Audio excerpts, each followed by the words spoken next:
Recipe பார்த்தீங்கன்னா, நல்ல ஒரு ஈவினிங் டைம்ல, டீ டைம்ல நம்ம சாப்பிடுறதுக்கான ஒரு ஸ்நாக் ரெசிபி தான் பார்க்க போறோம்.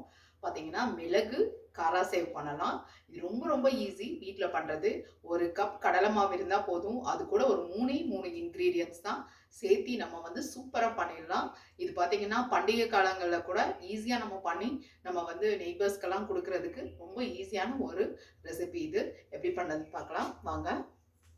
காராசேவு பண்ணுறதுக்கான இன்க்ரீடியன்ட்ஸ் பாருங்கள். 1 கப் அளவுக்கு கடலை மாவு எடுத்திருக்கேன். 1/4 கப் அளவுக்கு பார்த்திங்கன்னா அரிசி மாவு. இதெல்லாமே வந்து ரெடிமேடு மாவு தான், வீட்டில் அரைச்சதெல்லாம் கிடையாது. அப்புறமா பார்த்திங்கன்னா 1/2 கப் அளவுக்கு நம்ம பொட்டுக்கடலை வேணும். இது வந்து நம்ம பவுடர் பண்ணி எடுத்துகிட்டு வரணும்.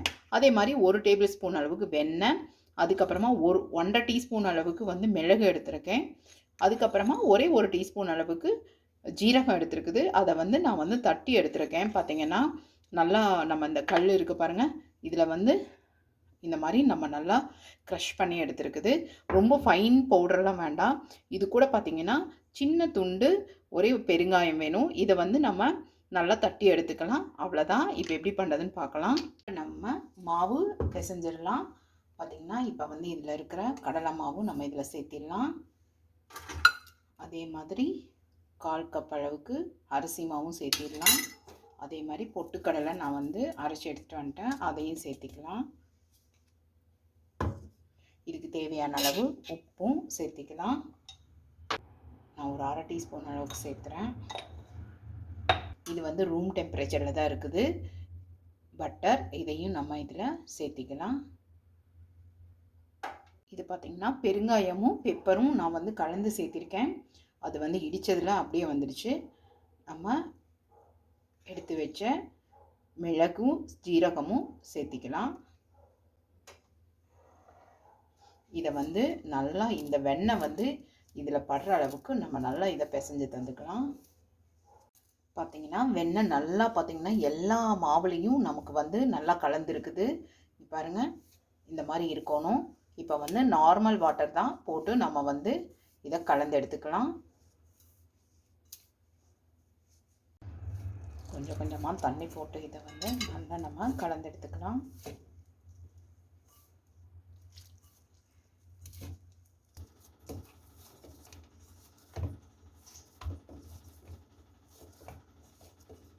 பார்த்திங்கன்னா எப்படி இருக்குது பார்த்திங்கன்னா மாவு.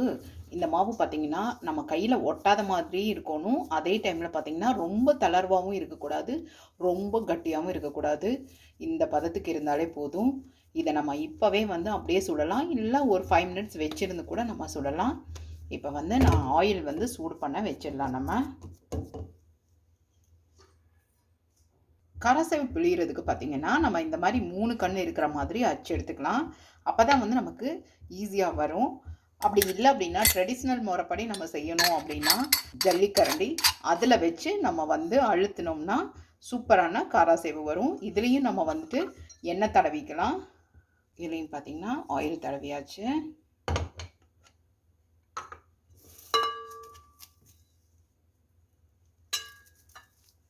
இதை வந்து நம்ம முறுக்கு மாதிரியே வந்து அப்படியே பிழிஞ்சு விட்டுக்கலாம்.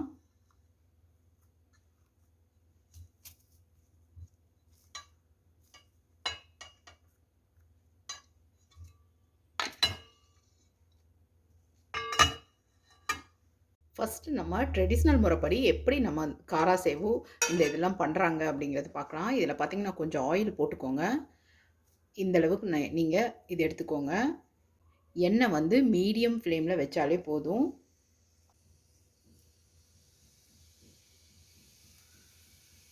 இது ஆனால் நமக்கெல்லாம் ரொம்ப லேட் ஆகும். அதனால் நம்ம முறுக்கு பொடியில் பண்ணுறது தான் வந்து சூப்பராக நமக்கு ஈஸியாக வந்துடும். இந்த மாதிரி தான் வந்து பார்த்திங்கன்னா இதுதான் வந்துட்டு முறையான காராசேவு பண்ணுறது. இது பார்த்திங்கன்னா நம்ம உடைச்செல்லாம் விட வேண்டாம், இது இப்படியே நம்ம எடுத்துக்கலாம். ஆனால் வந்து முறுக்கு பிடியில் பண்ணோம் அப்படின்னா நம்ம வந்து முறுக்கு மாதிரியே பெருசாக சுட்டுட்டு அதுக்கப்புறம் உடச்சி விட்டோம் அப்படின்னா நமக்கு பார்த்திங்கன்னா சூப்பரான காராசேவு அதே மாதிரி கிடச்சிரும். இப்போ நம்ம இதை எடுத்துடலாம்.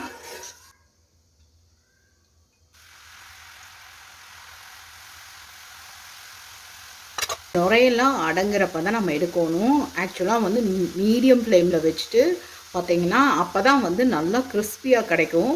நம்ம ஹை ஃப்ளேமில் வச்சோம் அப்படின்னா ஆக்சுவலாக வந்து மேலே மட்டும் கிறிஸ்பியாக இருக்கும், உள்ளே வந்து உங்களுக்கு வந்து சாஃப்டாக இருக்கிற மாதிரி ஆகிடும். அதனால் வந்து நல்லா லோ ஃப்ளேமில் வச்சு ஒரு 2 to 3 minutes வந்து நம்ம இதை வந்து எண்ணெயில் நல்லா பொரிச்சு எடுக்கலாம். இப்போ நம்ம இதை எடுத்துடலாம். பாருங்கள், நல்லா சூப்பராக கிறிஸ்பியாக வந்து வெந்திருக்குது.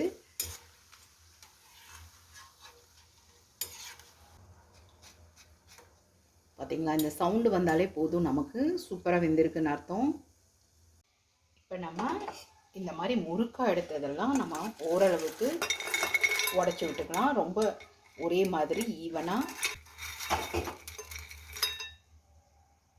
ஃபைனலாக நம்ம போடும்போது பார்த்திங்கன்னா கொஞ்சம் கறி லீவ்ஸும் இதிலேயே போட்டுடலாம். நம்ம சுவையான evening snacks, tea time snacks சூப்பராக ரெடி ஆகிடுச்சு. நல்லா சூப்பராக கிறிஸ்பியாக இருக்குது. இதை நம்ம ஒரு டப்பாவில் போட்டு வச்சிட்டோம் அப்படின்னா நமக்கு வந்து எப்போ டீ குடிக்கிறோமோ அந்த டைமில் நம்ம சாப்பிட்றதுக்கு ரொம்ப யம்மியாக இருக்கும். இந்த கறி லீவ்ஸும் நம்ம இது மேலே போட்டுடலாம்.